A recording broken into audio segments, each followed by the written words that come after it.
세상의 모든 지식 언더스탠딩.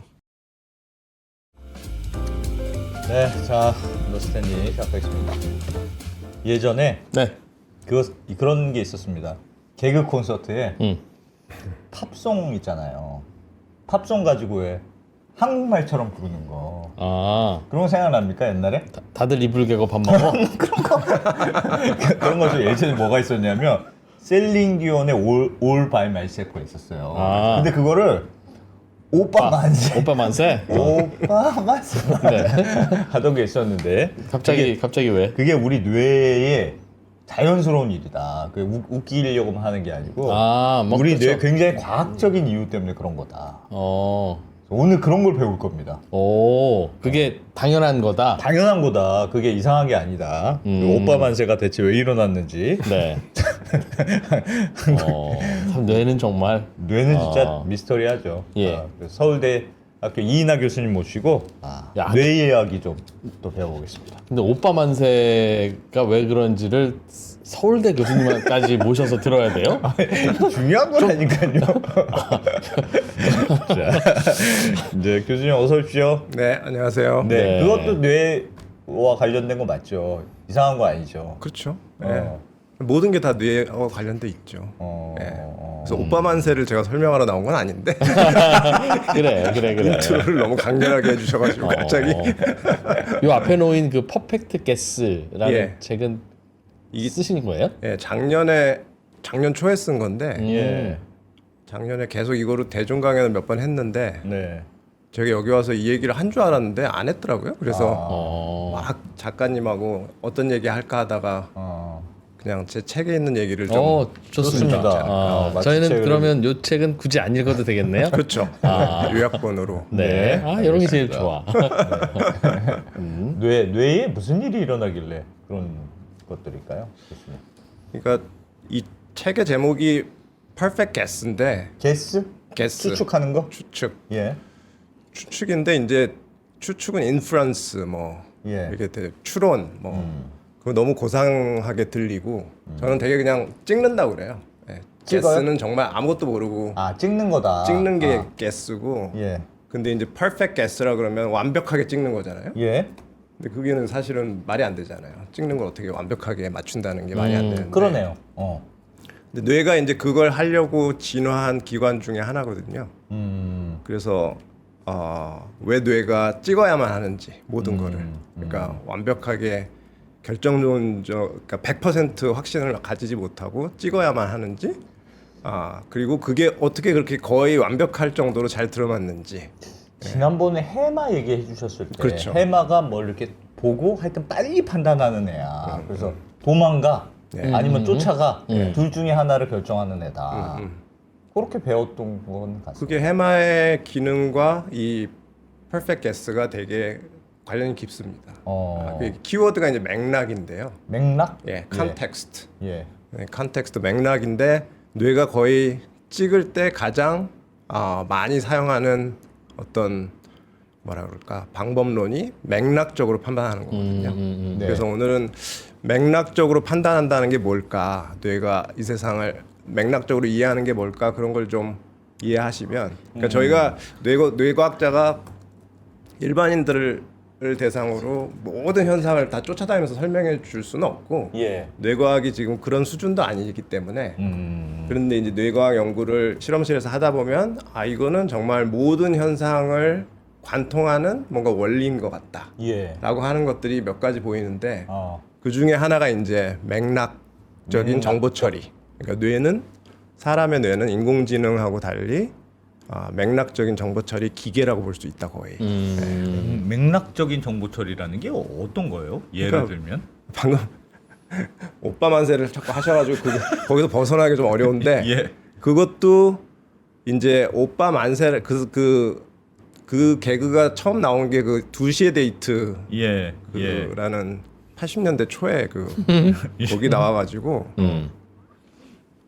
그러니까 그걸 부르는 현상 이름이 있어요. 몬데그린 효과라고 그러는데 예. 그 어원은 뭐 따로 있는데 어쨌든 외국어를 잘 모르는 사람이 외국어를 들었을 때 자국 모국어로 들리는 현상을 이제 몬데그린 현상이라고 하는데 예. 그걸 이용한 거예요 아마. 근데 그 팝송을 들려주면서 계속 그 박세민이라는 개그맨이 옆에서 그게 이걸로 들릴 거야, 이걸로 들릴 거야 하면서 이렇게 한국말로 얘기해 주는 거예요. 그게 이제 맥락을 심는 거예요. 그 듣는 사람의 뇌에 맥락을 심으면 그 효과가 나타나려면 맥락적 효과가 나타나려면 그렇게 강력한 그걸 탑다운 바이어스라고 하는데 위에서 내려오는 뭔가 명령이 있어야 되고 너는 이걸로 들릴 거야. 뭐 아니면 이런 맛이 날 거야. 뭐 이런 냄새로 너는 맡을 거야. 라고 이렇게 주입식 시그널이 있어야 되고 예. 그다음에 자극이 애매해야 돼요. 자극이 애매해. 근데 외국어를 잘 모르는 사람이 그걸 너무 들으면 명확하게 들리진 않으니까. 그렇죠. 외국어를 아주 잘하는 사람이 들으면 명확하게 들리겠지. 예. 근데 외국어를 잘 모르는 사람이 들으면 애매하다. 그래서 자기 탑다운 바이어스는 자기의 경험으로도 되게 많이 오거나 예. 주변에 이렇게 막 그렇게 우리 가스라이팅 한다고 그러잖아요. 예. 그렇게 강력한 누군가가 자꾸 이렇게 막 크게 주장하거나 이러면은 그거와 애매한 자극이 합치면 이제 그게 맥락이 돼서 그것대로 들리는 게 이제 그러니까 오빠 만세. 근데 그 현상이 너무나 강력하기 때문에 예. 영어를 잘하는 사람이 들려도 All by myself가 안 들려요. 오빠 만세만 계속 들려. 진짜 오빠 만세로 들려요. 근데 그게 완벽한 바이링걸이면 예. 어렸을 때부터 뭐 미국과 한국을 오가면서 잘하면 예. 그렇게까지는 안 들린다고 그래요. 근데 한국에서 영어를 배운 사람은 맥락이 한국어가 훨씬 강하기 때문에 뭐 그래서 디시전 뇌가 어떤 결정을 내릴 때도 예. 어떤 맥락이 서로 이제 컴피티션을 하는데 어떤 맥락이 더 강력하냐 그거에 따라서 그 자극이 애매할수록 맥락적으로 그냥 찍거든요. 예. 이제 그때 이제 맥락적인 정보 처리가 일어난다고 할 수 있죠. 그게 이제 우리 보름달 보면 저 안에 토끼 있네. 그렇죠. 그게 토끼 같은 데서 토끼라고 보면 또 토끼 같은. 네. 그게 이제 맥락을 이해하는 그런. 그러면 거죠, 토끼라는 걸 내가 먼저 배워서 그런 거죠. 그러니까 토끼라는 당연하죠. 말을 들어서. 네. 네. 그러니까 예를 들면 늑대라고 들었으면 늑대가 있었다고 생각할 그리고 거고. 그게 저 다른 우리나라 말고 다른 나라에서는 동물이 아니라 그냥 사람 얼굴이다. 그거를 그렇게 또 믿는 분도 있고 그렇게 보면 또 그런 것 같아요. 그런 것도 있고 뭐 그러니까요. 우리 그래서 제가 슬라이드를 예. 여기 오면 항상 이렇게 슬라이드를 순서대로 시작을 못 하고 그냥 오늘은 성공해 보시길 기대하겠습니다. 저희가 그냥 최대한 협조하겠습니다. 포기했어요. 예. 그리고 제 슬라이드는 순서가 필요가 없어요. 예. 그래서 지금 와. 말씀하신 게 딱 저런 현상인데 말이네요, 말.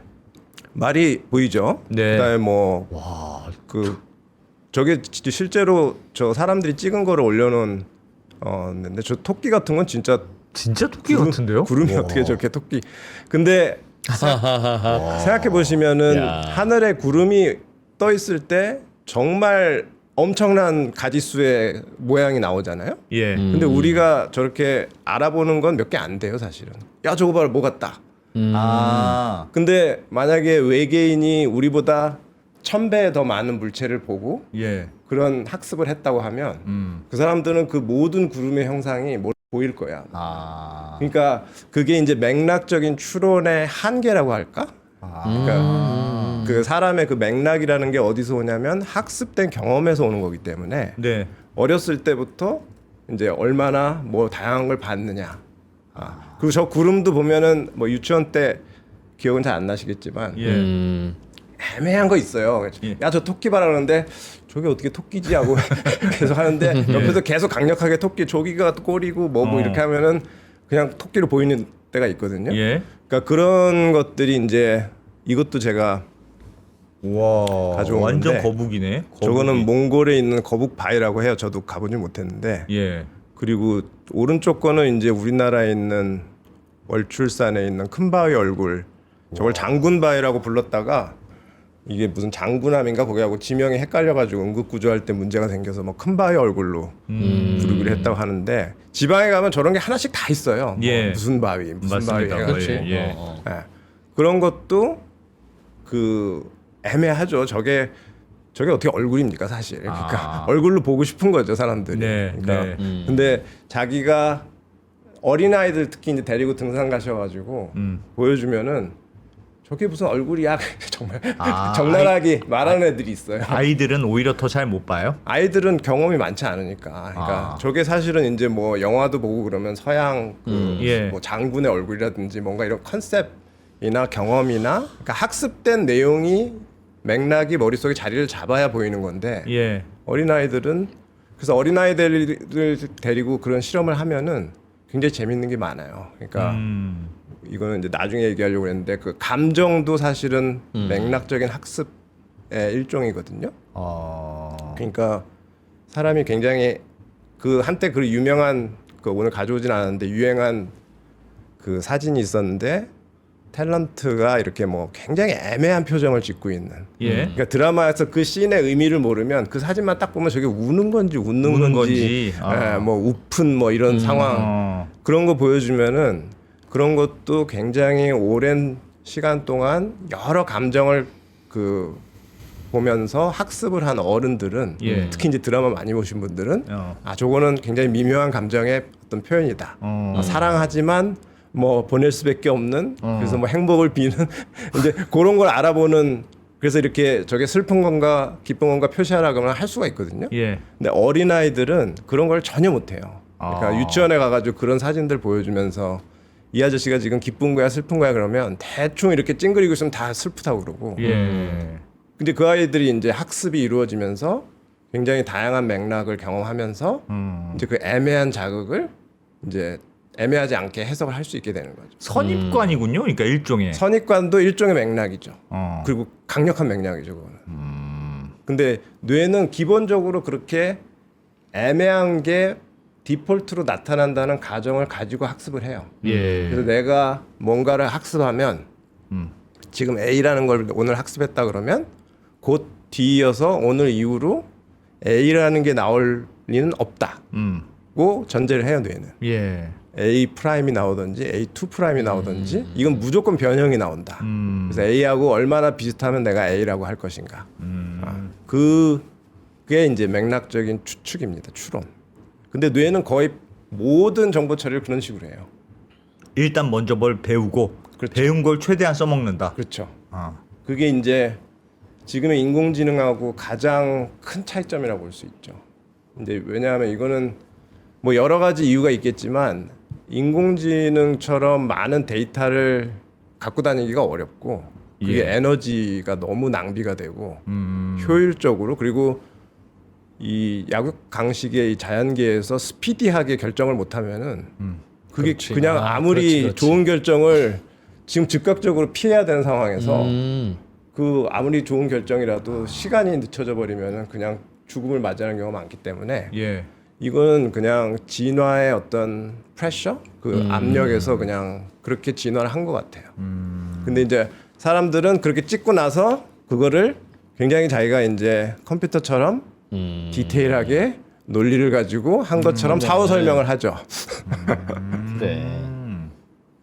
그렇지, 그렇지. 그래서 뇌과학이 발전할수록 그렇게 알고 보면 감정적인 맥락, 그러니까 굉장히 자기는 인식하지 못하더라도 자기의 과거의 경험에서 온 어떤 컨텍스트가 찍게 만들고 그걸 그렇게 해서 자기는 결정을 했는데 자기도 그 결정의 이유를 모르는 경우도 있고. 그렇죠. 보통 우리가 이제 선입견, 그렇죠. 편견이라고 하는 게 빨리 적은 에너지를 통해서 결정을 하기 위해서 우리가 선택한 그 휴리스틱스죠. 방법이잖아요, 그죠? 예. 사회가 가르쳐 준 거죠. 그렇게 하는 게 더 이피션트하다고. 그러니까 문신이 있으면 일단 조심해야 돼. 그렇죠.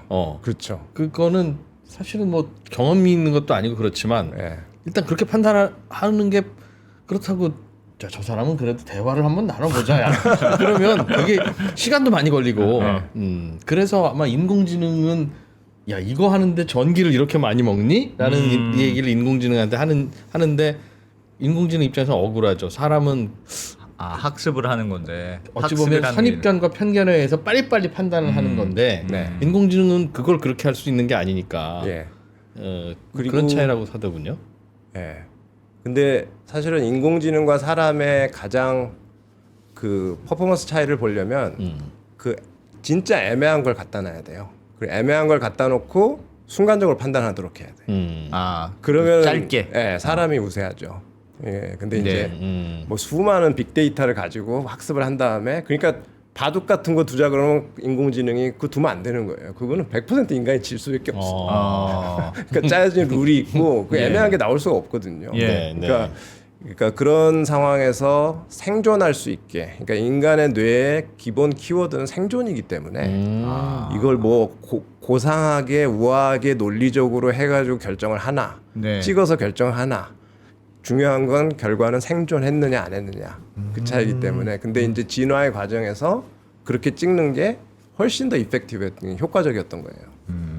그래서 그런 식으로 거의 모든 정보 처리가 이루어지는 예를 굉장히 많이 찾을 수 있거든요.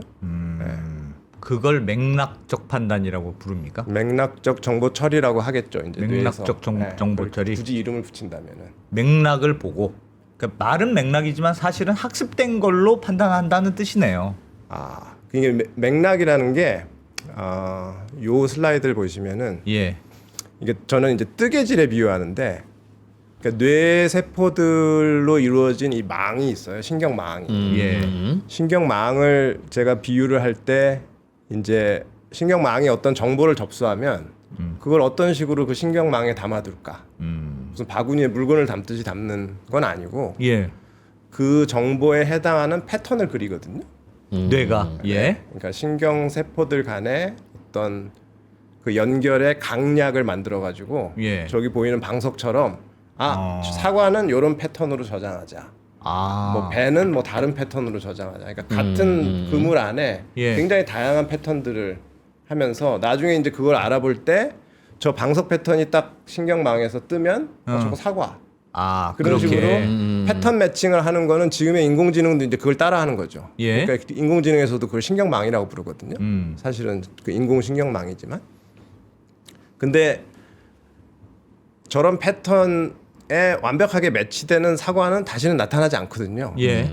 그 슈퍼에 가서 사과 보세요. 그하고 똑같은 물리적인 이미지로 사과를 볼 일은 거의 없어요. 이제. 그렇겠죠. 그래서 항상 변형이 돼서 들어오는데, 저 그림에 보시면 이제 저 아이들 맞추는 틀에 이렇게 맞추는 거 있잖아요. 유아들 하는 예. 놀이. 예. 그러니까 저 틀에 새겨진 움푹한 저 모양이 여러분이 학습한 어떤 패턴이라고 생각하면 되고, 저기에 넣어야 되는 저 그 지금 피스들이, 조각들이 지금 세상에 나와서 본 애매한 물체라고 생각하면 이게 어디다 맞춰질까 하고 찾아서 완벽하게 안 맞더라도 대충 맞으면 야 그래도 여기가 제일 잘 맞네.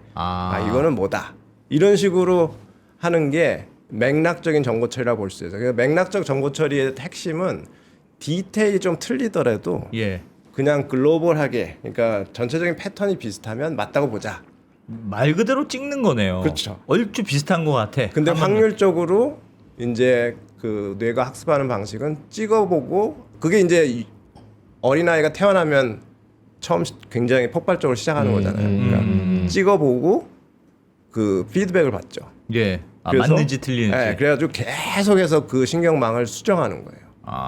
근데 이제 인공지능은 그게 안 되잖아요. 그러니까 인공지능은 뭐 발달을 하는 게 아니니까. 예. 근데 어린아이는 그 어린아이 때부터 시작해가지고 아기 때부터 시작해가지고 수십 년을 지금 막 50년, 60년을 이제 노인이 되시면은 70년, 80년 그렇게 누적되면은 그 패턴의 학습이라는 게 무시할 수 없을 정도로 찍는 게 강력해지죠.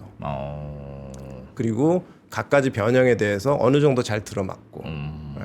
그래서 어떻게 보면은 찍는다는 표현은 이제 어린아이들이 막 아무것도 모를 때 할 때는 진짜 찍는 거지만 예. 사실은 그냥 추론이라고 표현하는 게 더 맞을지도 모르겠네요. 관상을 보고 자네는 어떤 것 같아? 뭐 근심이 있는 거 그런 것도 일종의 그런 찍는 거 아닐까요? 그러겠죠. 수많은 사람들의 얼굴을 보고 그러겠죠. 저 관상이면 뭐가 어떻게 될 거야? 그게 전문가의 뇌라는 거는 예. 이제 전문가가 되면은 그러한 패턴들의 이게 맞나 저게 맞나 하는 그 모델이 굉장히 정교해지거든요. 그러니까 그걸 많이 예를 많이 다룰수록. 예. 그러니까 그 예를 들어서 뭐 와인 테이스트하는 저 사람들 전문적으로 하는 사람들은 일반인이 이게 마셔봤을 땐 전혀 알 수 없는 미묘한 그 차이를, 맛도 구분해내는 것도 아. 그게 계속해서 그런 패턴 매칭이 이제 학습이 되면서 정교해지기 시작하면은 예. 이제 맥락이 아주 효용성을 높여 주려면은 이 굉장히 광범위한 맥락과 이게 그 좁은 맥락이 공존해야 되고요. 그러니까 뇌 안에. 그게 디테일입니까? 그러니까 디테일이 중요한 태스크가 있고 예. 그거를 갑자기 확 광범위하게 그러니까 우리나라 전체를 생각해야 될 때가 있고 우리나라가 아니라 뭐 내가 사는 어디 뭐 서초구 뭐 여기가 중요할 때가 있고 근데 그걸 자유자재로 이렇게 소프를 왔다 갔다 하면서 그거에 맞는 신경망의 맥락을 넘나드는 그런 뭐라 그래 좀 유연함 네, 그런 것들이 이제 갖추어진 뇌가 굉장히 잘 훈련된 뇌고 그 다음에 어떤 맥락의 그 범위가 일단 딱 정해지면 그 안에서 또 패턴을 매치하는 게 굉장히 정교하게 훈련된 사람. 근데 그게 이제 전문가가 되려면 이제 10년 이상 어떤 케이스들을 보고 예. 계속해서 그렇게 하면 사실은 그게 어떤 사람은 지금 기계학습이 하는 거하고 똑같은 거 아니냐 빅데이터 보면서 뭐 예. 이렇게 하는 게 아니냐 근데 그거하고는 이제 뭐 근본적으로 다른 측면이 있는데 그건 또 뭐 여기서 얘기하기 또 너무 긴 스토리고 어쨌든 그런 식으로 계속해서 자기 맥락을 세상에 활용하면서 그게 맞는지 안 맞는지 그걸 이제 시행착오 학습이라고 하잖아요. 예. 트라이 에러를 하면서 그 맥락을 조율해 나가면서 자기가 이걸 가지면 세상에서 나올 변칙적인 아무리 변칙적인 것들이라도 내가 99%의 정확도로 찍을 수 있다. 예. 는 확신이 점점 생기는 게 이제 뇌의 발달이죠. 뇌가 발달해 가는 거고 그렇죠. 전문가가 돼 가는 거고. 전문가가 돼가는데 어떤 분야에 대해서 그렇게 되면 이제 말 한마디 딱 듣고 맥락을 이해하고 하는 것도 그러니까 수많은 학습과 경험이 있어야 가능한 그러겠죠. 그런 셈인 예, 거죠. 예. 그러니까 아마 진행자로서의 그 경험도 무슨 주제가 나와도 내가 1시간 때울 수 있다. 떼우 교수님 떼우다니요. 물론 떼웁니다. 그러나 저희가 강의 때 주로 쓰던 네. 그것도 이제 머릿속에 있는 굉장히 수많은 맥락 중에 요거는 요런 식으로 해가지고 그 그러니까 그게 어떤 틀로 작용하거든요. 그래서 그거는 말씀 들어보니까 매우 효율적이지만 네. 매우 잘못된 방향으로 갈 수도 있겠는데요. 그렇죠. 구름을 보고 구름이 뭐 그냥 지 마음대로 사실 생긴 건데 내가 뇌에 토끼를 많이 봤다는 이유로 쟤는 토끼 구름이야 라고 생각하는 거는 사실은 사물을 있는 그대로 보지를 못하는 거잖아요. 그렇죠. 그러니까 그게 다소 굉장한 왜곡으로 그게 이해될 이제 수도 있지 않느냐. 암체어에 앉아서 생각할 땐 그럴 수 있는데 네. 제가 가져온 예시 중에 제가 가져온 예시를 아주 잘 리드하는 말씀들을 많이 해주셔가지고 감사합니다. 저기 보면은 저게 잘해볼까요? 예. 저게 뭘로 보이시나요? 뭔데요? 화면에 화면 좀 보여주십시오, PD님. 예. 바다에서 섬을 하나 찍었는데 중간이 잘렸네요. 섬 같기도 섬으로 하고 보이시죠? 아니면 산 꼭대기. 네. 저 물체가 이렇게 가까이서 보이는데 지금 못 알아보시면은 그거는 이제 생존이 위험한 거예요. 동물인가 보다. 코끼리? 맞습니다. 코끼리야? 제가 못 맞히실까봐 계속 이렇게 단계별로 가져왔는데 예. 어머나. 어머나. 이걸 보고도 못 맞히시고. 어. 근데 이걸 보고 나면 이게 뭘까요? 그러면 코끼리를 안 볼 코끼리네. 수가 없어요. 그렇지. 그러니까 여러분이 만약에 코끼리를 사냥하는 부족이 있나? 사냥이 아마 금지돼 있을 거예요. 저 뭐라 그러죠? 보호종이라서. 근데 만약 여러분이 원시인이라서 사냥을 해야 된다 그러면 예. 바위 뒤에 숨어서 조기까지만 저렇게 보는 일이 있겠죠? 그렇죠. 그러니까 지금 이렇게 편안한 현대인의 일상에서 뇌의 기능을 생각하는 것보다는 뇌가 왜 이렇게 됐을까는 우리 조상님들의 그걸 봐야 돼요.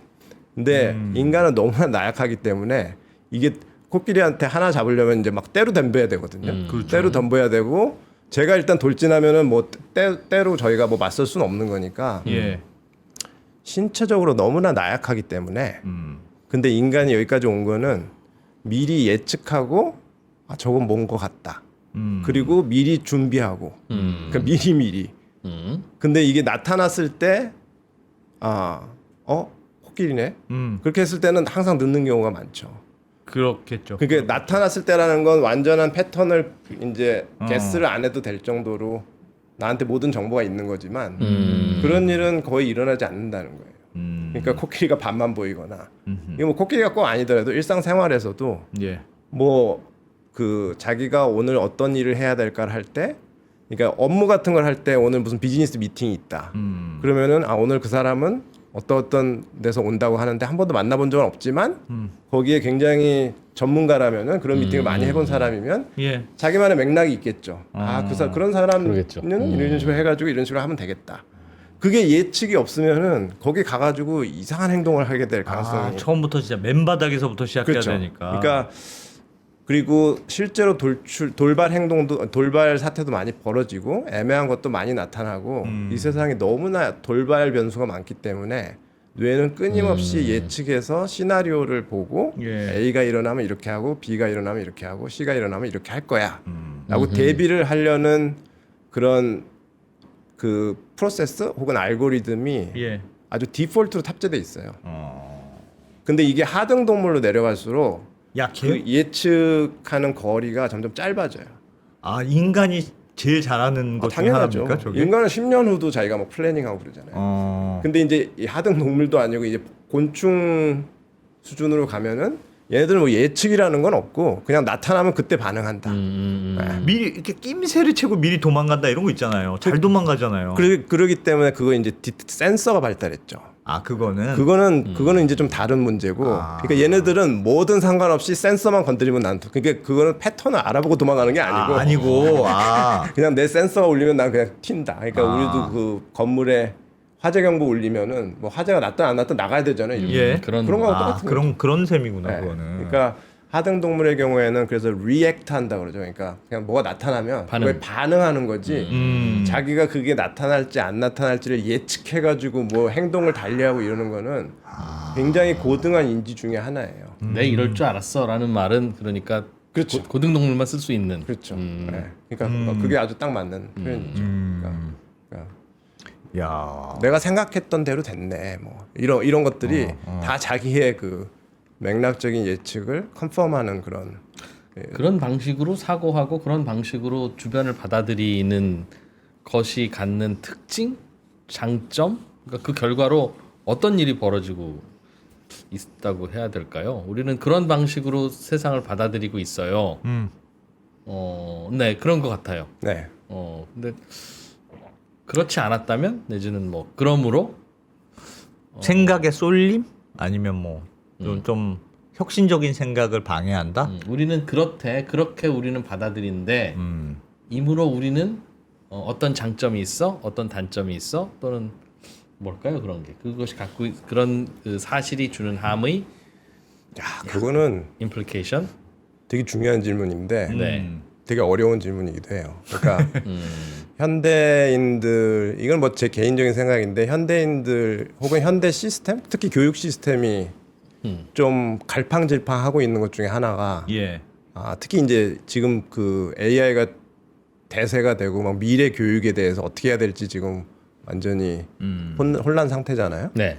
근데 과거의 교육은 이제 그런 맥락을 가르치고 사회가 아주 강력한 맥락을 가르치고 뭐 장유유서 뭐 하고 뭐 하고 그러니까 무슨 일이 벌어지면 이렇게 하는 거야. 전통의 이렇게. 틀 안에서 이렇게 하고 사회 규범이 있고 그게 아주 안 좋은 방향으로 흐르면 이제 나치즘 같은 게 생기고 막 전체주의 같은 게 생기고 하지만 근데 이제 그 지금은 그렇게 틀에 박힌 거 있잖아요. 그러니까 누구나 99%의 사람들은 아무리 애매한 것처럼 보여도 눈치를 보면서 뭐 우리 마을의 이장님이 그렇게 하라니까 다 그렇게 해. 뭐 이렇게 전체주의적으로 하는 거는 그 약간 기계학습이 하는 행동하고 비슷하거든요. 그러니까 그런 식의 업무나 그런 식의 일들, 그러니까 어떤 데이터를 가지고 거기서 가장 근사치 확률적으로 높은 거를 빨리 해가지고 추측하는 거는 사실은 지금은 AI를 따라갈 수가 없어요, 사람이. 그 속도나 그 케이스나 이런 면에서. 그래서 지금 우리나라는 훨씬 더 그랬지만은 다른 나라도 그렇고 교육 시스템이라는 게 그런 걸 가르치고 뭐 이러는 위주고 아주 예외적으로 이제 아티스트나 이런 사람들은 그런 맥락에서 벗어날 거를 교육받는 교육받죠. 거죠. 탈맥락화를 교육받거든요. 예. 왜냐하면 그래야 크리에이티브하다고 크리에이티브하니까. 하니까. 근데 이제 일반인들은 이제 굿 시티즌이 되는 좋은 시민이 되는 교육을 받으려면 그런 맥락적인 행동을 할 줄 아는 그런 교육을 받았는데 그러면서 또 AI 때는 어떻게 해야 되냐 그러면은 뭐 이렇게 크리에이티브한 교육을 해야 된대요.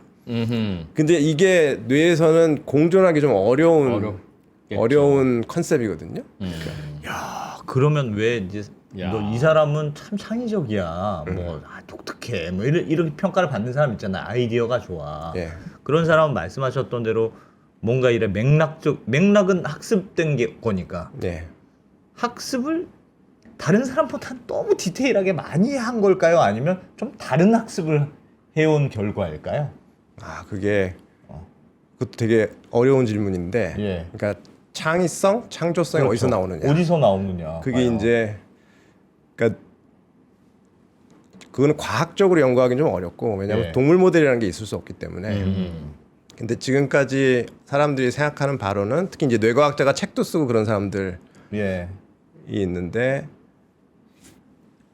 그러니까 지구상에 새로운 건 없다. 그 이제 뭐 성경에도 나오는 그런 말처럼, 그러니까 이 뇌가 뭔가 아까 그 패턴을 학습하면은 방석 같은 패턴을 학습하면은 그게 뇌의 가소성이라는 게 생겨가지고, 그러니까 뇌는 기계하고 달라서 이 서로 이 배선이라고 그러죠? 예. 이게 선이 서로 연결돼 있는 예. 그 배선이 고정된 게 아니기 때문에 자꾸 바뀌어요. 계속해서 수정해요. 바뀌고 자꾸 안 쓰면은 그 이렇게 배선돼 있던 게 몇 개가 이렇게 없어지면서 굉장히 독특한 커넥션이 또 생기고 그러면서 자기가 어떤 방석이라는 패턴을 봤는데 그 방석이라는 패턴이 굉장히 변형이 돼가지고 이상한 패턴이 된 거를 가지고 자기가 만약에 예술 작품을 뭔가 만들었다 그러면은 그게 이제 굉장히 크리에이티브하게 보인다. 그러니까 크리에이티브하다는 거는 이게 학습되면은 기억으로 남잖아요. 예. 그러면 기억되면은 알아볼 수가 있잖아. 저거 내가 봤던 건데. 저거 내 건데. 저거 내 거 아닌데. 저거 새로운 건데. 근데 사람들이 딱 봤을 때 저게 뭐지? 이렇게 해가지고 잠깐 못 알아본다. 예. 아니면 아예 뭔지 모르겠다. 그러니까 제가 예로 자주 드는 건 이제 백남준 씨의 그 비디오 아트 뭐 아트 이런 거. 같은 거 보면은 이렇게 막 TV를 이렇게 부다가 앉아가지고 이렇게 쳐다보고 있는 거. 예. 사람들이 저게 뭐지? 저게 아트인가? 그러면 이제 백남준 씨는 사람들이 그런 말을 할 때 자기는 나는 그럴 때 아티스트라는 그 자부심을 갖는다. 사람들이 한 번도 본 적이 없다. 내가. 그러니까 그런 그 뇌에서 뭔가를 학습한 다음에 전혀 그 학습의 의도와 상관없는 이상한 방향으로 뭔가가 변형이 되거나 서로 연결된 적이 학습 상황에서 연결된 적이 전혀 없는 커넥션이 뭐 자는 동안에 우연히 생긴다거나 예. 그러면서 이제 이제 자다가 깨가지고 영감을 얻어서 뭔가를 만들어가지고 이렇게 해본다거나 그러니까 그런 것들이 이제 예술가들이 나올 때 말하는 창의성인데 사실은 그렇게까지 거창한 건 아니고 그러니까 창의성 그 책도 있는데 거기 책에서 얘기하는 거는 이제 뭔가 이렇게 자기가 배운 거를 왜곡해 보는 거 약간 변형해서 해보는 거 근데 사람 생명체는 가소성 때문에 예. 그런 기질을 타고났어요. 그러니까 고등동물은. 그러니까 자기가 배운 거를 기계라면은 계속해서 A라는 인풋을 받았을 때 B라는 아웃풋을 내도록 되면은 평생 그걸 하는데 사람은 그걸 실증을 내죠. 그죠? 그러니까 우리가 헤어스타일도 바꿔볼까? 뭐 예. 옷도 예. 다른 거 입고 갈까? 그러니까 뭔가 이렇게 자기가 가진 거를 기계식으로 계속해서 똑같이 하는 거를 실증을 내거든요. 그래서 그걸 뭔가 왜곡하는 데서 이제 창의성에 그러니까 왜곡이라는 말이 좀 이상한데 그러니까 변형해 보는 거. 변형해 보는 거. 그리고 또 창의성의 근원중으로 꼽는 것들이 이제 해체하는 거. 그러니까 뭔가 이렇게 다르게 생각하기 있는 거를 다 그 원소로 다시 쪼개가지고 쪼개보는 거. 그게 그러니까 어떻게 가능한 거냐는 거예요. 그게 원래는 우리는 맥락적으로 보기에 그렇게 효율적으로 뇌가 구조가 돼 있는데 자꾸 구름을 보면 토끼만 보이고 비효율적인 거 아닐까요? 그런 분들은 그런 분들은 오히려 그게 아닐까요? 아니면 맥락을 가지고 세상을 이해하는 걸 제가 아까 설명드린 거고 구름을 예. 보는 거는 예. 그러니까 세상에 뭐가 있어 밖에 뭐가 있는데 저걸 알아봐야 돼요. 지금 나의 과제는 저게 토끼인가 코끼리인가 뭐 코끼리 그때는 자기가 학습한 맥락이 쓰이는 거고 예. 지금 이제 창의성을 얘기할 때는 자기가 학습한 걸 가지고 자기가 맥락을 만들어내는 거예요. 그러니까 맥락 생성자가 되는 거죠. 그러니까 맥락 생성자라고 하면은 여러분이 쉽게 생각할 수 있는 거는 그런 아티스트들, 그러니까 아티스트들이나 아니면 소설가들. 예. 소설가는 그 완전히 허구로 뭔가를 만들어내잖아요. 예. 그러니까 자기 머릿속에서 뭔가 맥락을 만들어가지고 추리소설 작가들 같은 경우는 여러분이 이제 추리소설을 처음 딱 읽기 시작하면 뭐 굉장히 유명한 뭐 아가사 크리스티 같은 추리소설 작가는 읽기 네. 시작하면은 그 사람이 여러분을 가두고 싶은 어떤 맥락이 있어요. 딱 예. 프레임에. 거기 근데 딱 갇혀버리는 거죠. 거의 100% 거기에 빠지게 돼 있어. 어. 그러니까 그 기술을 아는 사람들, 그러니까 그런 사람들은 이제 그 맥락을 만들어내는 거죠. 그러니까 뇌가 자기가 학습한 걸 가지고 맥락화 시켜가지고 세상을 알아보는 데도 쓰지만 이게 보면은 활동을 안 하고 특히 이제 해마 같은 경우는 활동을 안 하고 주무실 때나 예. 멍하게 있을 때 얘들이 가만히 있질 않고 막 또 그 자기가 배웠던 패턴을 이렇게 다시 재생하기도 하는데 그거는 별로 재미없고 그거 하다가 또 랜덤하게 막 그 다른 패턴을 랜덤하게 재생하기도 해요. 그러니까 자기가 가본 길도 아닌데 가본 길, 그러니까 새로운 길을 이렇게 막 재생해 본다든지 그런 식으로 그 뇌에 담겨져 있는 그 이제 그 어떤 스토캐스틱한 액티비티라고 하는데 그러니까 불안정성, 예. 그러니까 그게 랜덤하게 어떤 그 서로 붙었다 떨어졌다 하는 그런 능력 예. 그런 것 때문에 자꾸 그렇게 뭔가 새로운 게 생성이 되는 것 같아요. 생성이 되는데 그게 어린아이들은 굉장히 자연적으로 표출이 돼요. 표출이 되고 얘기도 해요. 그래서 뭐 유치원 처음 들어간 애들 보면 뭐 물어보면은 책 읽어주고 그러면은 에이 거짓말 뭐 나 같으면 그렇게 안 할 것 같은데 막 그러니까 얘들은 그런 말을 이 상황에서 하면은 안 돼 뭐 이런 교육을 안 받았기 맥락이 때문에 없으니까. 막 나오는데 뭐 온갖 생각을 다 하는 거죠. 그때는 완전히 랜덤한 그 창의성의 정말 아. 그 극대화 상태죠. 근데 이제 제도권 교육에 들어가기 시작하면서 너 조용히 안 해? 그래서 제발 얼마나 조용히 있니? 그러면은 그런 맥락을 또 배우는 거야. 그러면서 이제 사회가 요구하는 방식으로 자극을 처리하고 맥락이 생성돼도 조용히 있고 얘기하지 말고 그럼 이제 점점 이제 이니비션이 되겠죠. 그러면서 이제 뭐 비슷비슷해지겠지. 뭘 학습했냐가 엄청 중요하네요. 그러니까 엄청나게 중요하고 그 사람이 누군지를 말해주는 거네요. 그래서 아까 말씀하셨던 내용을 조금 더 이어가자면 이제 앞으로의 교육은 어떻게 해야 될 것이냐. 예. 제가 볼 때는 압도적으로 그런 약간 스테레오타입을 그런 편견이나 사회적인 어떤 그러니까 모든 사람이 알아볼 수 있는 너무 뻔한 것들은 다 기계가 하게 될 거예요. 예를 들어서 뭐 병원에서 엑스레이를 보고 아 여기 무슨 뭐 혹이 있네 이런 거 그런 거 다 기계가 하게 될 거고 예. 그건 사람보다 기계가 훨씬 더 잘하는 그러면 법률에서도 아 이런 케이스는 너무나 흔한 어떤 변호사가 봐도 이건 이렇다고 할 거는 예. 다 기계가 하게 될 거고 어. 그러면 사람은 뭐 해야 되나요? 그러니까 사람은 오히려 그렇게 몇 가지 근데 지금 기계학습 위주의 인공지능이 못하는 게 그렇게 소수의 케이스만 보고 어떤 랜덤니스를 발휘해가지고 뭔가 기발한 생각을 한다든지 아니면은 소수의 케이스만 보고도 그 맥락을 가지고 뭔가 애매한 게 나왔는데 아주 기가 막히게 때려 맞춘다든지 예. 뭐 이런 것들은 아직은 기술이 없거든요. 그렇기 때문에 그 부분에서 인간 보고 계속 그거를 하라고 할 가능성이 높지.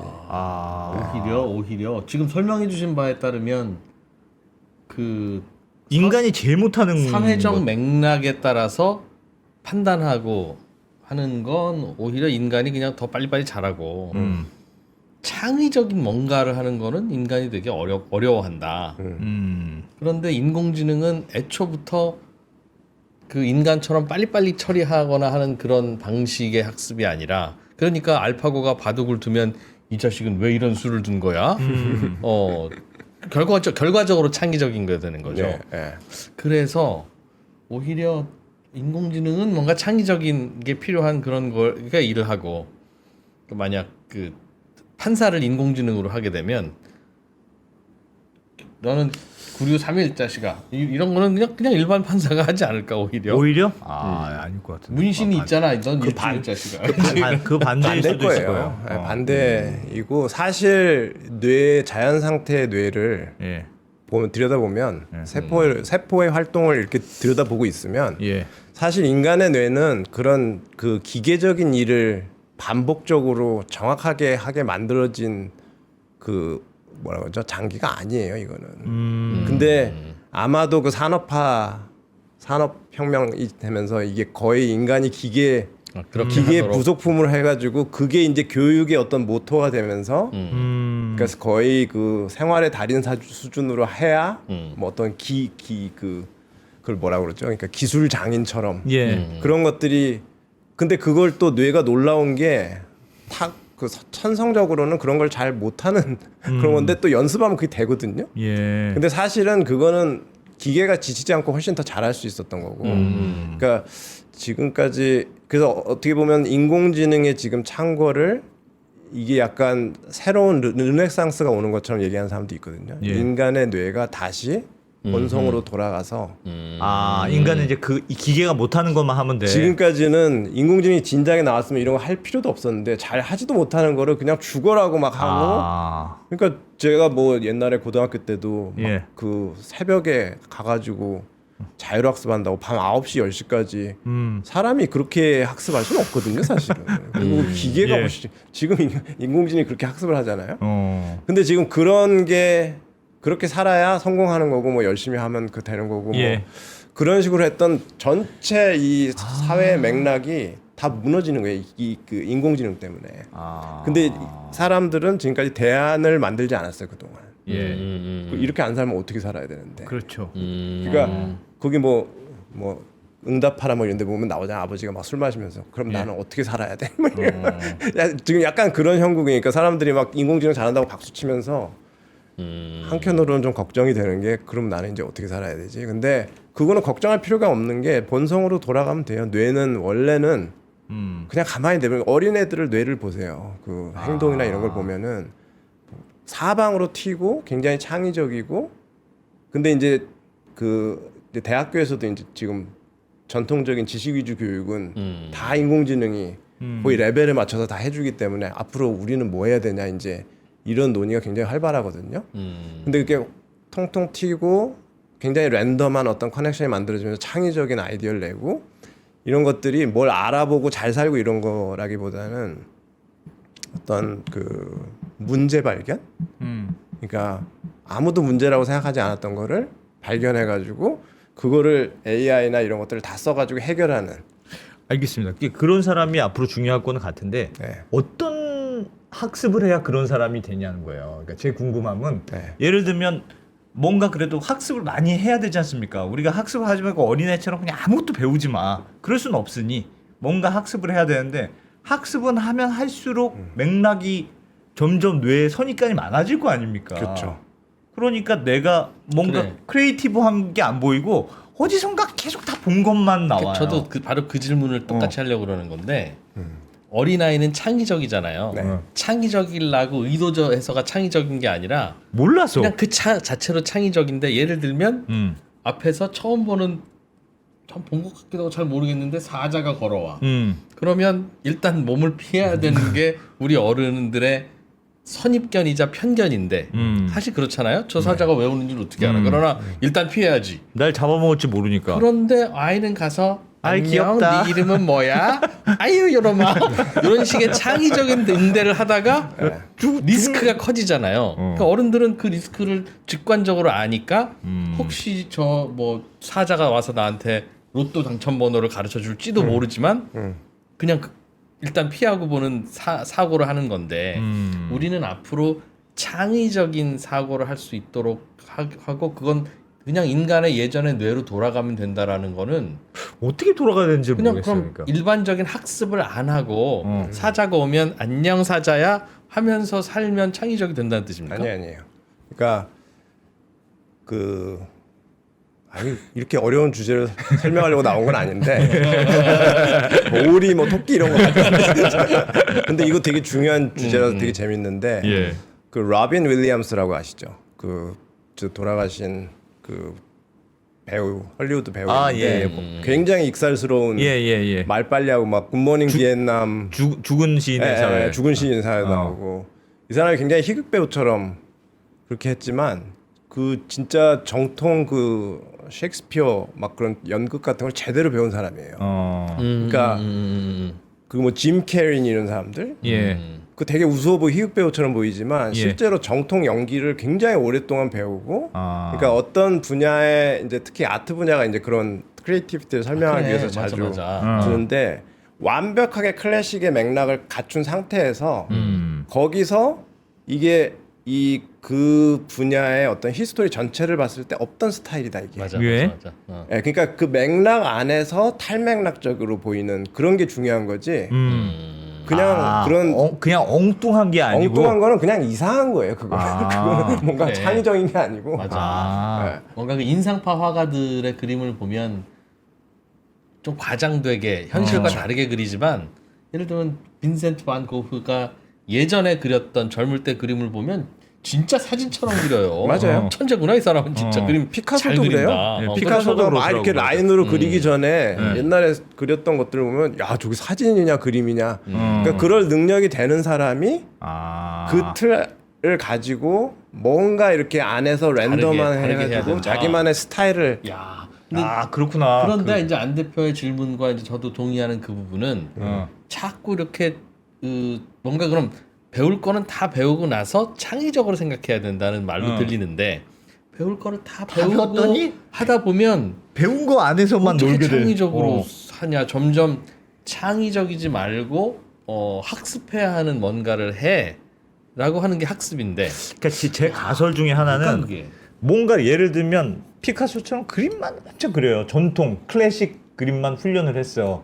그러다가 갑자기 무용을 배우는 거야. 무용을 배웠더니 야 이건 독특하네. 그래서 뭔가 좀 새로운 게 나온다거나 뭔가 그러니까 자기가 배운 거와 다른 게 새로운 걸 배웠을 때 거기서 뭔가 좀 나오는 게 아닐까. 저의 그게 경험은 저의 가설. 저의 경험은 그 어떤 분야에 대해서 배울 만큼 배우면 뭐가 된다.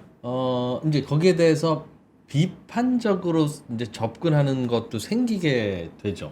지금은 좀 이상한데 싶어도 내가 그냥 모르니까 그렇겠지. 교수님 말씀이 맞겠지 하다가 내가 거의 교수급이 되기 시작하면 아 이거는 아니구나. 왜냐하면 나한테 뭔가를 가르치려고 하는 분들이나 나나 이제 다이다이가 되니까 뭔가 권위에 대해서 도전하게 되다 보면 그럴까요? 새로운 방식의 창의가 나오나 하는 생각이 들고요.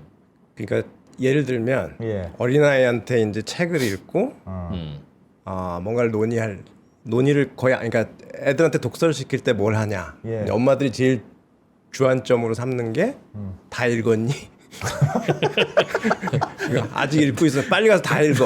그래서 다 읽었어요. 다 그러면 다 읽는 걸 중요하게 생각하지. 예. 그걸 읽고 무슨 생각이 나는지. 그러니까 그 다음에 그 스토리는 어떻게 변형이 가능한지, 예. 너라면 어떻게 가능한지. 그러니까 그 스토리가 주는 저희 예전에 이제 어렸을 때 교육받을 때는 어떤 뭐 스토리를 읽으면 선생님이 이 스토리의 교훈 자 받아 적어 교훈 예. 뭐 하고 그러니까 맞아요, 그게 맞아요. 주입식 맥락 교육이라는 거예요. 이제 그런 것만 계속 쌓으면은 앞으로 이제 그거는 기계학습하고 경쟁이 안 된다는 거죠. 그러니까 오히려 그 이스라엘의 도서관에서 막 서로 막 싸우듯이 막 논쟁하는 거 보셨죠? 예. 그러니까 뭔가 자기가 학습한 걸 가지고 그 맥락이 가지고 있는 일반적인 어떤 맥락적인 의미는 당연히 알아야 되고 근데 거기서 자기만의 독특한 포인트로 자기가 잡을 수 있는 게 무엇인지를 계속해서 교육받는 그런 교육이 사실은 창의적인 교육이거든요. 근데 그런 게 이제 전혀 이루어지지 않는 그런 그 교육 시스템을 가지고 있는 나라는 예. 이제 AI 시대에 되게 어렵죠. 어렵다는 거죠. 그럼. 근데 사실은 사자가 다가와도 귀엽다고도 해줘야 저건 되나? 사자일 수도 있고 그냥 털이 많은 애일 수도 있고 이럴 수도 있고 저럴 수도 있어 한번 생각해보자 이렇게 교육을 해야지 빨간 제일 우리가 그 주입식 교육으로 문제 있는 게 원숭이 엉덩이는 빨개, 빨가면 사과, 사과는 맛있어, 맛있으면 바나나. 이런 주입식 단순 암기가 어디 있습니까? 근데 종 전체 서바이벌 그 생존으로 보면은 예. 진화에서 사자를 예로 드니까 사람들이 이제 사자에 대한 편견이 있어서 예. 동의를 많이 할 수도 있는데 사자인지 뭔지 모르는 게 있었다고 그래 보세요. 예. 그러면은 99%의 어떤 전통 맥락을 가지고 있는 사람은 야 무서워 가지 마. 그거 뭔지 모르. 근데 어떤 한 사람이 가가지고 아 귀엽다 그랬더니 걔가 진짜 등치만 크지 그렇죠. 굉장히 착해, 온순한 착해. 애였어. 예. 그러면 다 같이 와가지고 어. 그러니까 그럼으로써 그 종이 만약에 멸종할 위기에서 살았다. 예. 그러니까 교육을 그렇게 하는 이유는 굉장히 다양하게 생각을 퍼뜨려 놓기 위해서예요.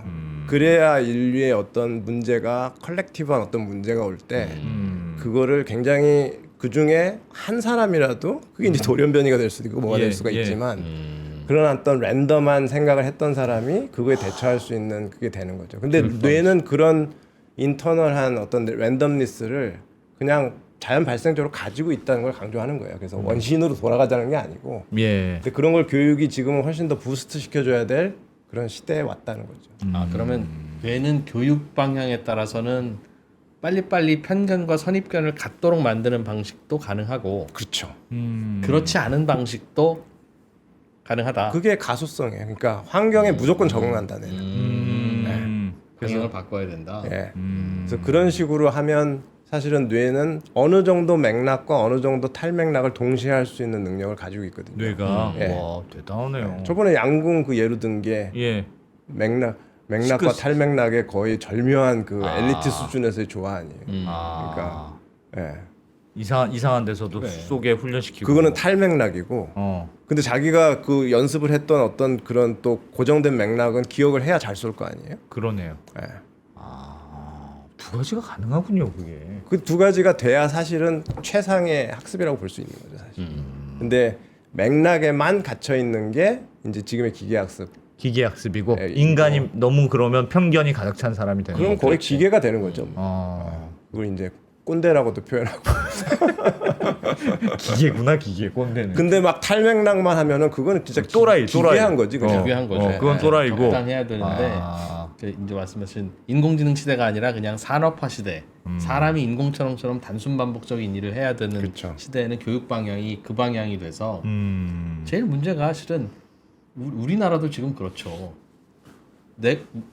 저 정치 세력이 내 편인 것 같아 라는 생각을 한번 갖기 시작하면 그쪽이 하는 거는 다 잘해 보이고 그렇죠. 그게 그러니까 요즘 생각을 안 문제예요. 하는 거죠. 그게 문제예요. 야, 이 이슈에 대해서 우리가 어떻게 생각해야 돼? 라고 할 때 누가 무슨 주장하는가 보자. 아, 쟤 저렇게 얘기하면 나도 저기.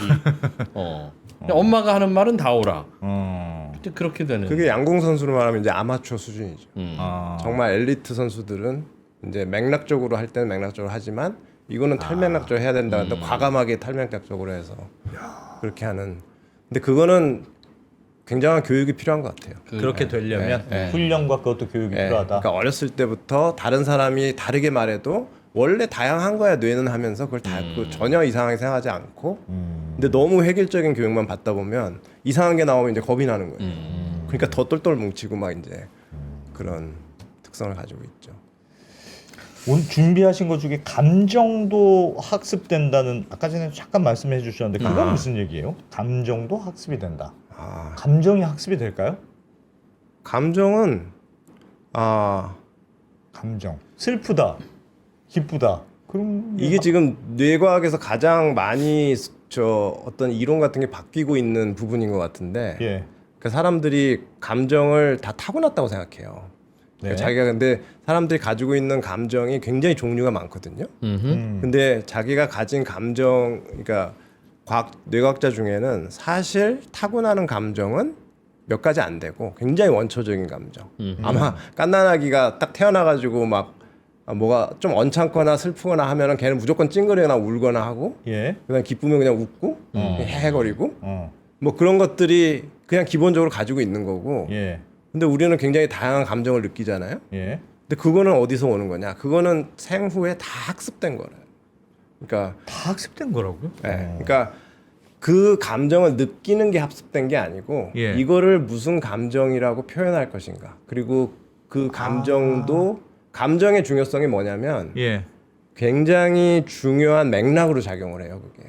그러니까 이 상황에서 정보가 많이 없는 애매함에도 불구하고 내가 어떻게 행동해야 되는지를 예를 들어서 상갓집에 갔다. 네. 딱 보니까 벌써 그럼. 그러니까 우리나라 상갓집에 한 번도 안 가본 외국인이 딱 갔는데 음. 아 분위기가 벌써 이게 크게 떠들면 안 될 것 같아.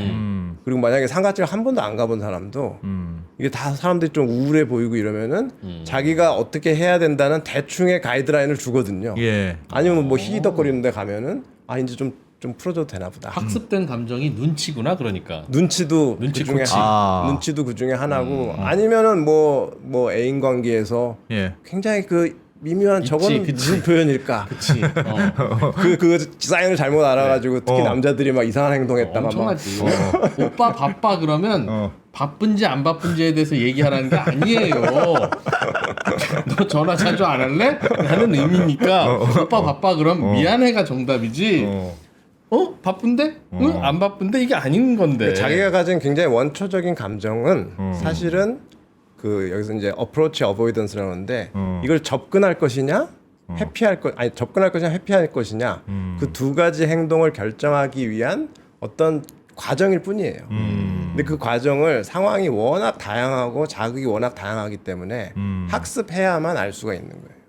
근데 그 감정을 나타내는 말이 굉장히 자세하게 세분된 우리나라 같은 민족은 예. 그런 감정이 굉장히 감정선이 이제 흔히 말하는 감정선이 굉장히 디테일하고 근데 이제 어떤 그 원주민들 같은 경우는 감정을 나타내는 말이 거의 없는 언어에 그런 경우도 있어요. 그러면 카테고리가 안 되는 거예요, 뇌에. 그러니까. 그렇죠. 그러니까 세분화가 안 되는 거죠. 그러니까 학습이 안 되고 그러니까 원초적인 감정만 있고 그럼 그 언어에 의해서 규정되는 걸까요? 언어에 의해서 많이 규정되죠. 그러니까 어렸을 때 그게 이제 부모가 하는 그 큰 교육 중에 하나잖아요. 예. 저 사람 봐, 저 사람 슬픈가 봐 그러면 그게 학습을 하는 거예요. 그리고 저 사람은 지금 불쌍한 표정이니까 뭐 어쩌고 그리고 그림책 보면서 계속해서 가르치고. 근데 그게 굉장히 큰 맥락적 특히 사회적인 상호작용 할 때 이제 특히 이제 뭐 오티스틱한 그 아이들이나 이런 아이들은 그런 감정을 못 읽거나 예. 그러거나 하니까 아까 눈치가 없는 사람도 이게 미미한 표정을 보면은 벌써 이게 더 이상 떠들면 안 되는데 계속해서 막 하다가 야 이제 그만해. 근데 그게 사실은 우리가 뭐 챗GPT하고 하루 종일 이게 타자하고 대화하면 피곤한 것도 예. 사람의 커뮤니케이션이나 동물의 커뮤니케이션은 그 표정에서 나오는 감정 아주 미묘한 걸 읽어서 순간순간 그 맥락에 따라서 자기의 그 반응을 결정하고 예측하고 그런 것들이 굉장히 큰 가이드로 등대처럼 작용을 하는데 그게 없이 계속해서 이렇게 언어로만 뭔가 내용을 파악하는 거는 굉장히 피곤한 방식의 뇌에는. 그렇지. 그러니 빨리빨리 눈치 빨리빨리 판단하고 아. 그런 얘기 있잖아요. 예의는 지능이다. 예의 범절에 예의. 예의 없는 놈은 뭐 악하고 나쁜 게 아니라 그냥 지능이 나쁜 거야? 머리가 나쁜 놈이다. 그 말도 에 대해서 동의가 되는 건가요? 그래서 그러면? 뭐 저는 맞는 말인 것 같아요. 예. 아니, 근데 또 반대로 예의 없는 사람 중에 창의적인 사람의 비율이 높을 것이다. 근데 그 예의가 뭐가 예의라고 생각하느냐가 사람마다 다르기 때문에 네. 또 너무 과하게 예의를 구하는 사람은 그런데 우리가 다른 뭐 사람 감정 공감 못하면 그게 예의 없게 되기 쉽잖아요. 그렇죠. 매너가 이제 없다고 할 수도 있고 공감을 네. 못하기도 그러니까 사회적인 그걸 소셜 커그니션이라는데 사회적인 인지가 떨어진다고 하는데 그게 사실은 굉장히 중요한 우리가 EQ란 말도 하잖아요. 예. 그러니까 굉장히 중요한 능력이니까 그렇죠. 중요한 맥락적 정보 처리 중에 하나예요. 서바이벌에 굉장히 중요한. 그러니까 눈치 딱 보고 부장님 오늘 건드리면 안 될 것 같다고 피한 사람은 그날 생존하는 거야. 그렇지. 그걸 못 읽어가지고 계속 들이대다가 이제 막 정말 걷잡을 수 없는 사태를 네. 그렇게 하는 사람하고 그리고 서비스직에 오래 있었던 사람들은 거기 딱 걸어오는 것만 봐도 이거 뭐 어떻게 해야 되겠다. 그렇죠. 네. 그러니까 그거는 사실은 정보 처리 입자자 입장에서 보면 엄청난 정보 처리 가이드를 주는 거잖아요. 저 사람 딱 보니까 진상이다. 어떻게 해야 되겠다. 근데 그게 없는 이제 초보자들은 이제 그 사람한테 계속 막 이제 따르게 했다가 뭐 그렇게 하고 그런 건데. 네. 근데 이제 그렇게 예의 없이 혹은 눈치 없이 하는 거와 창의성이라는 게 같은 카테고리일 수 있지 않겠냐라는 거죠. 즉 아이들에게 창의성을 주기 위해서는 선생님 말이 틀린 것 같으면 선생님 틀린 것 같습니다라고 이야기를 자꾸 하고 해야지. 근데 이제 눈치가 발달하면 수업 시간 후반전에 가면 질문하면 안 되잖아요. 맞아요. 주변에 그부들도 눈치를 좀 봐야 되고 하다 보면. 근데 그러면 이제 우리가 주입식 교육 내지는 거기에 따른 뭐 전형적 인간, 뭐 편견으로 가득한 뭐 흑백 논리에만 익숙한 사람들이 되는 거고 이제 사람들의 눈치가 없고 공감을 못하고 하다 보면 과감하게 다른 소리도 하게 되고 뭐 그런 과정에서 뭔가 생각의 나래도 펼쳐지게 되고 그런 거 아닌가. 그거는 너무 어려운 거라- 그런 눈치를 볼 수 없는 교육 환경이어야 되겠죠, 사실은. 그러니까 선생님이 그거를 다른 생각을 아예 얘기를 못하게 분위기를 잡아놓으면은 네. 교육 그 환경이 많이 바뀌어야 되는 거네 정말 창의성을 기르려면. 그렇죠. 근데 그게 쉽지는 않을 거예요, 아마. 그리고 가정에서부터 시작돼야 되고, 예. 그게 뭐 학교에 가서는 뭐 완전히 그렇게 창의적으로 하고 집에서는 완전히 뭐 다르게 하고 그렇게 돼서는 안 되기 때문에 그래서 일단은 제 생각에는 이 뇌가 그런 굉장히 가소성이 뛰어나고 그냥 환경이 바뀌면 바뀌는 대로 그냥 카멜레온처럼 정말로 그 환경에 적응할 수 있는 능력이 있다는 것만 믿고 해도, 앞으로 그러니까 AI가 진짜 지금보다 훨씬 더 기술이 발달하고 그 속도가 엄청날 텐데 예. 뭔가 지금 자라나는 세대들은 근데 이제 요즘에 뭐 쇼폼이니 이런 우려도 많지만 그 태블릿을 그렇게 쥐고 자라는 이상 예. 그 AI 알고리즘 안에서 자라기 때문에 그것도 또 하나의 그 창의적인 교육을 하기 어려운 환경이기도 해서 정말 어려운 문제인 것 같아요. 그러네요. 네. 그러네요. 그러면 감정도 학습이 되면 다양한 감정을 배우는 것도 중요하겠네요.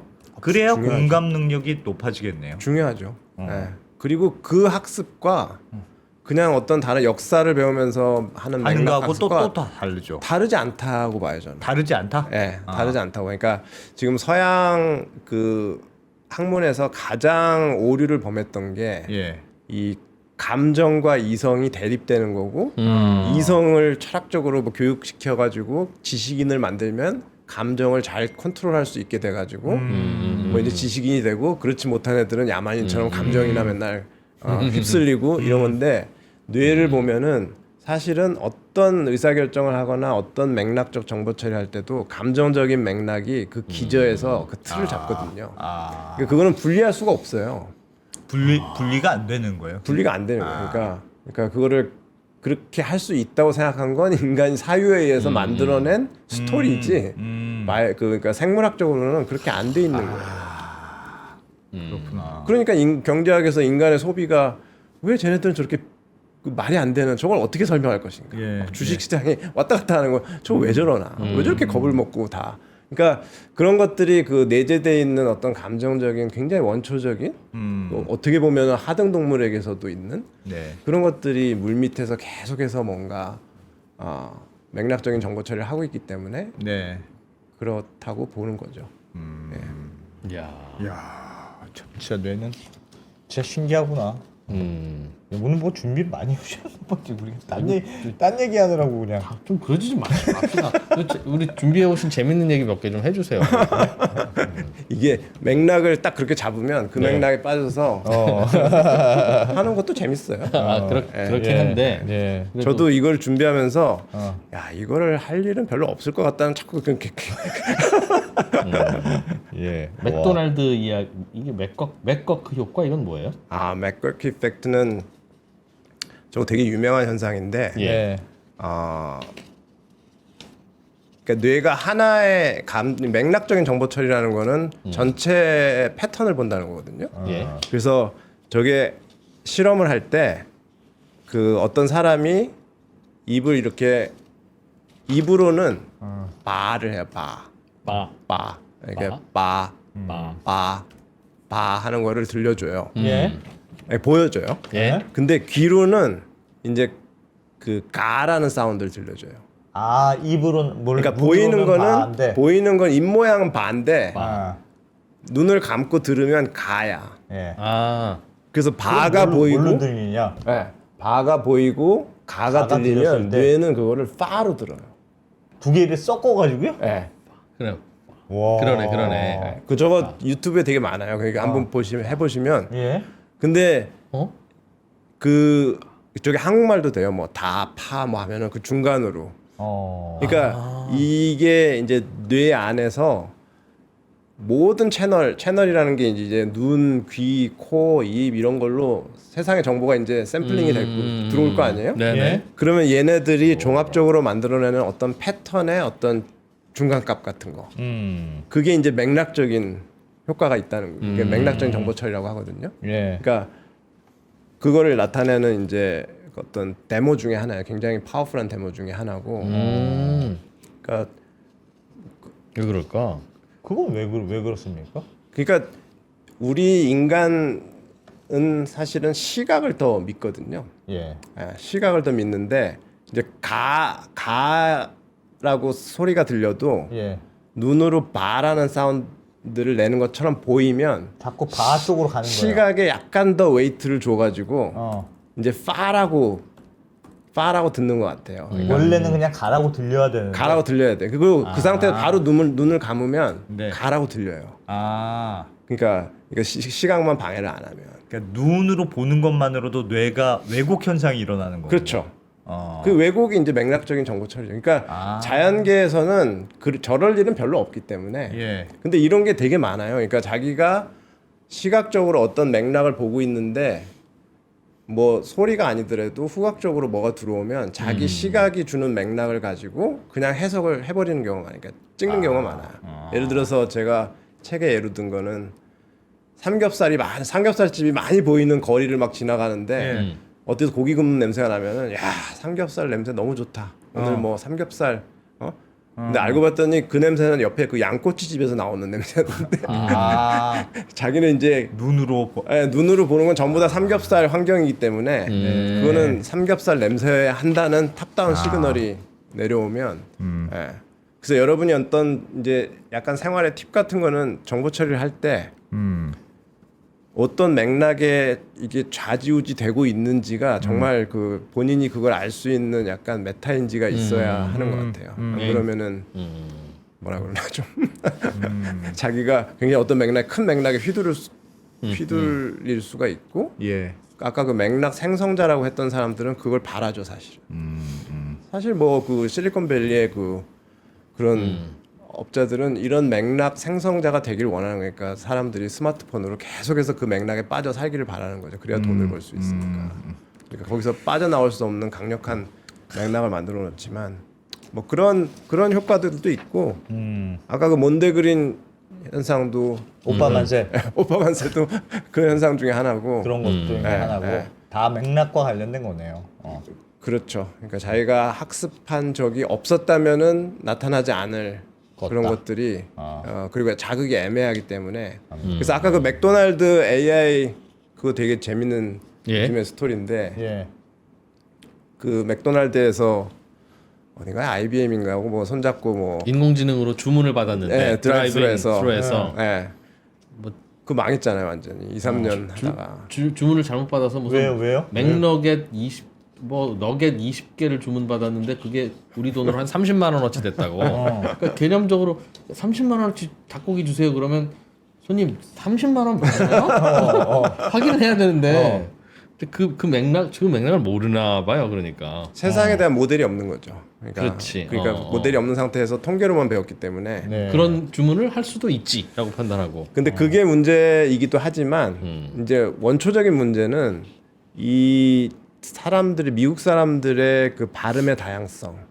미국에 이주민들이 많잖아요. 이민자들이 많고 그러니까 막 파키스탄 영어, 뭐 인도 영어, 일본 영어, 그리고 또 남부로 가면 또 남부 사람들 또 방언 또 어쩌다가 영국 사람 와가지고 영국말로 하고 그러고 주변이 그러니까 자극이 애매하다는 거예요. 그러니까 자기가 학습했던 데이터셋 안에서 나오지 않는 자극이 너무 많아. 그러니까 트위스트된 자극이 너무 많고, 그러니까 그 가지수에 비하면 얘네들이 훈련받은 빅데이터는 빅데이터도 아니었던 거예요. 근데 인간의 경우에는 그 정도 학습을 했으면 맥락적으로 찍을 수가 있어요, 이거를. 예. 근데 이거는 이게 안 되는 거예요. 게다가 그 방언들이나 서로 다른 액센트와 인토네이션과 이것조차 그 미국은 그게 다 이 길가에 있잖아요. 예. 그리고 고속도로 하이웨이에 그것들이 많고 이래서 시끄러워서 들리지가 않는 거예요, 잘. 진짜 안 들려. 맥도날드 드라이브스루 좀 한번 갔다가 뭘 했는지 모르겠어. 그 스피커도 되게 후져요. 그래가지고 뭘 저번의 이야기가 저번의 이야기는 모르겠고 내가 말하면 내 말도 제가 못 알아듣고 아주 난리예요. 시끄러워서. 근데 영어 잘하는 사람은 딱 알아듣지. 딱 알아듣고 그게 딱 영어를 말하고. 잘하는 게 아니고 그 맥락에 많이 노출되면 걔네들이 하는 말의 패턴이 굉장히 정형화돼 있어요. 아, 그렇지. 예, 예, 그래서 그냥 실제로는 그러니까 기계로 분석해봐도 뭐라고 하는지 모르는데 그냥 자기가 때려 맞추는 거예요. 그래. 진짜 어렵더라고. 그래가지고 맥도날드에서 이건 아닌 것 같다. 너무 항의를 많이 받아가지고 간뒀는데 또 이제 웬디스가 다시 시작한다고 하는데. 네. 인공지능이 받는 걸로. 네. 근데 지금 인공지능이 세상에 나와서 활용되지 못하는 가장 큰 이유 중에 하나가 저런 거예요. 그러니까 실험실 세팅에서는 완벽하게 알아듣던 것들이 밖에 나와서 애매함이 더해지면은 이제 거의 무용지물처럼 되는 그런 상황인 거죠. 교수님 한번 더 나와주셔서 오늘은 도저히 시간이 안 될 것 같고. 이 책은 따로 한번 읽어봐야 되겠습니다. 퍼펙트 게스. 네, 퍼펙트 이 게스. 책은 보니까 제가 목차를 보니까 되게 재밌네요. 이제 이나 교수님이 아주 명저니까. 요거는 요런 퍼펙트 게스 같은 요런 책을 하나 알아두서 이런 걸 지식으로 해놓으면 어디서 많은 척하기 진짜 좋지 이거. 밥 먹으면서 이런 심각한 것도 아니면서 유치한 것도 아닌 그런 이야기 해야 될 때 재밌습니다. 요거. 보통은 요런 이야기거리가 없기 때문에 몇 마디 얘기하다가 소개팅이 안 되는 거야. 몇 마디 그렇죠. 소개팅 가서도 주로 실패하고. 그렇지. 소개팅 가서 이런 얘기 하는 겁니다. 명절 때 곧 이제 설날 명절이잖아요. 명절 때 오랜만에 뭐 손자 손녀들 오면 얘기거리가 없으니까 한두 마디 하다가 그래 너는 남자친구는 있니? 너 결혼은 언제 하니? 뭐 그런 얘기하고 이제 감정 상하고 그러는 거거든요. 그럴 때 야 이게 뭐 오랜만에 여기 와 보니까 할아버지 집에서 무슨 그 옛날 생각이 나게 하는 냄새가 나지 않니? 그 왜 냄새와 옛날의 기억이 그 잘 버무려지는지 아니? 뭐 이러면서 이런 얘기 해주면 이야 우리 할아버지 이야 완전 탈맥락적 퍼포먼스. 그런 겁니다. 저 안에 저 책이 다 있다니까. 알겠습니다. 네. 자 이나 교수님 말씀 잘 들었습니다. 네, 고맙습니다. 감사합니다.